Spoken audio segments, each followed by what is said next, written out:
Hey everybody, this is Greg at BigHammerWines.com. Have you ever heard of these wine terms that kind of put you off and you're like, I don't even speak French, and they were throwing words around like terroir? Well, I'm here to help answer all of your questions today in this short video. So one of the terms you'll hear people talking about is light body, medium bodied, full bodied wines. So what does it mean to say the body of a wine? Hot climates, more medium to full bodied wines. Cooler climates, lighter bodied wines. So just by knowing where the wine is from and something about whether it's cold versus warm there, you can have a sense of whether the wine is light, medium, or full bodied. And the key here is whether or not the wine was oak aged. Fuller bodied wines tend to have a fair amount of oak. This wine, for example, doesn't have much oak on it, but because it's from that hotter climate, southern Italy as opposed to northern France, it's got more body to it. It's got more weight in the mouth. It just feels heavier.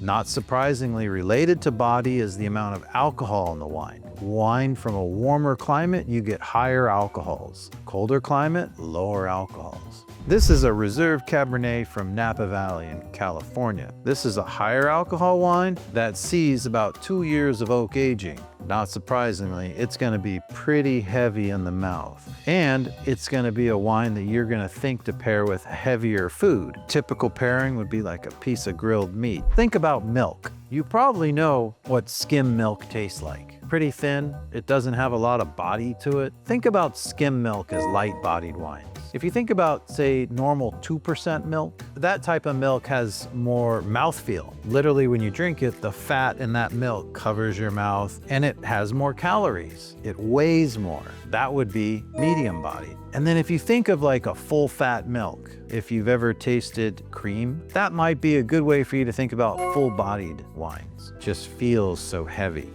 Another word you might have heard is tannins, or tannic acid. It describes the astringency in the wine. I want you to think about tea. Say you put that tea bag into the hot water, you come back 10 minutes later, and you realize the tea is now oversteeped, is too tannic. And when you taste it, it dries out your mouth. You feel this acid in the back of your mouth. Tannic acid is the same tannin you'll find in wine. There is tannins in the seeds, the stems, and the skins of the grapes. That's where the tannins come from, first and foremost. Secondarily, if you're drinking a Napa Cab like this one that was aged in a lot of new oak, there are tannins in wood. Wine is about acid balance with fruit. So the next term is acidity.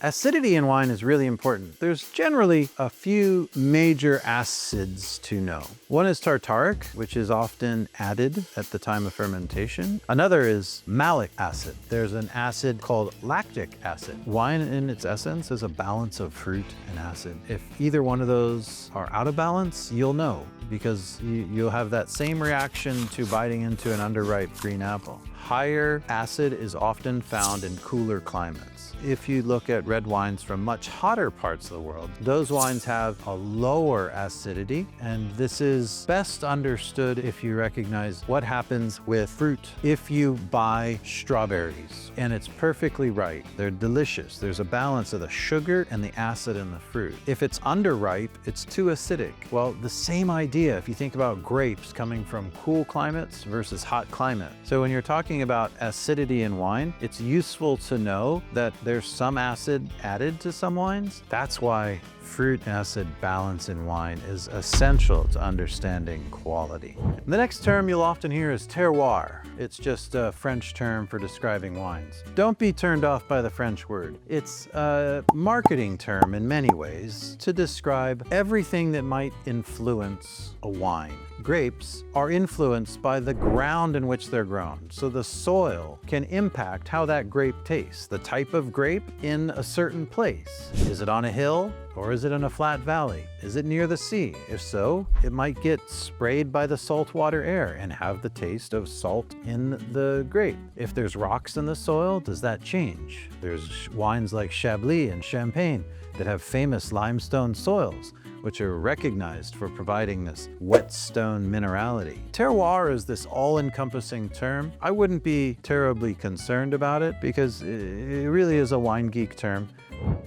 You may have asked the question, what does it mean when they talk about dry or sweet wine? It's actually got everything to do with the amount of residual sugar in the wine. The perception of sweetness is generally around 1.5 grams residual sugar. Below 1.5 grams, wine is considered dry in the US, but once you get above 1.5, you can start tasting it. So where does the residual sugar come from? Do they add it? Sometimes, but for the most part, adding sugar to wine is something that's kind of frowned upon and not generally allowed in a lot of fine wine making regions. Here's an example of a dry white wine. This is a Gruner Veltliner from Austria. You know it's dry because when you taste it, you get that pricking in the back of your mouth. That sort of lip-smacking acidity is really refreshing, crisp, cleans your mouth and your palate. Most sparkling wine has some residual sugar. 3 to 10 grams of residual sugar per liter, unless it says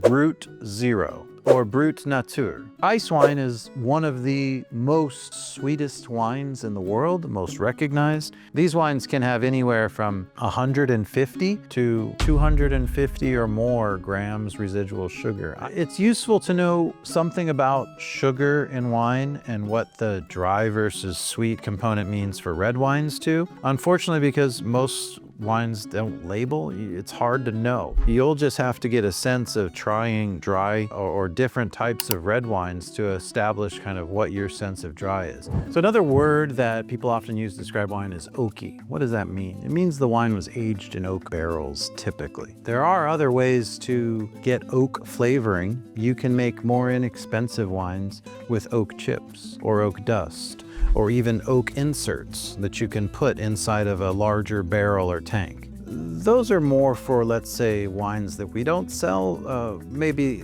sort of grocery store branded wines under kind of $15. Common flavors from oak is this woodsiness. You can taste a vanilla. If you think about even sharpening a pencil from grade school, there's that smell of graphite. For fine wine, oak comes from a variety of different forests. The most commonly used oak in the world for wine production is American oak, French oak, and what's called Slavonian oak. And they all have different oak profiles. Then the way that the coopers make the barrels is also going to impact. They can ask for untoasted, light, medium, or heavy toasted barrels, and obviously that's going to give a different flavor to the wine depending on what you want the final wine to taste like. A couple other words that people seem to confuse is like varietal. What is the variety of the wine?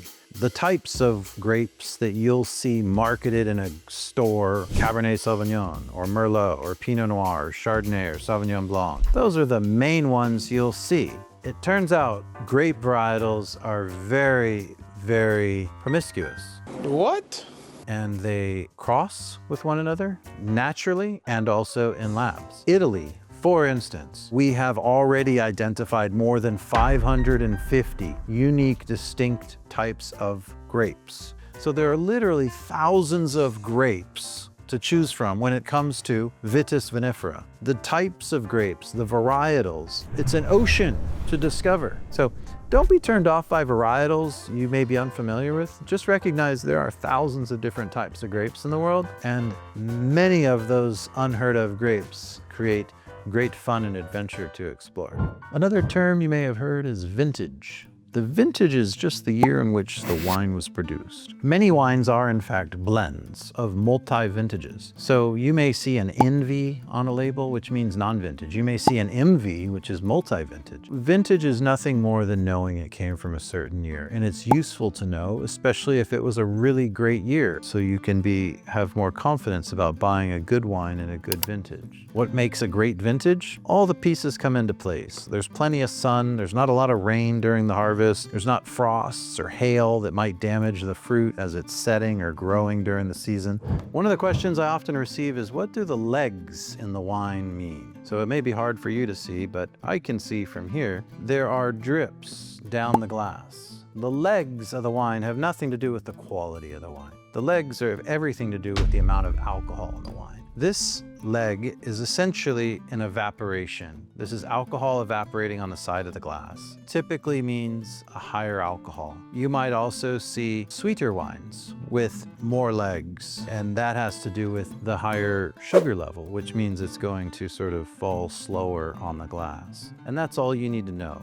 Last term I'm going to tell you about is the finish of the wine. This is a term that describes the persistence. How long does the flavor of the wine stay in your mouth after you've swallowed it? It could be very short, meaning you drink the wine and the flavors disappear. It could be somewhat medium. You drink the wine and the flavors remain for 30 seconds. Some wines, particularly full-bodied, high-quality wines and high-quality sweet wines, will sit in your mouth for minutes. That's a finish that would suggest that this is a high-quality wine that maybe has potential for aging, or certainly would benefit from additional aeration. So that's why we do this before drinking it. So that's a brief intro to a few wine terms. If you've heard some other wine terms and you're not clear on what they mean, feel free to drop a comment or a question in the comment section below. And if you enjoyed this video, please share it with wine lovers you may know and subscribe to the channel so we'll keep you posted on new videos. Cheers.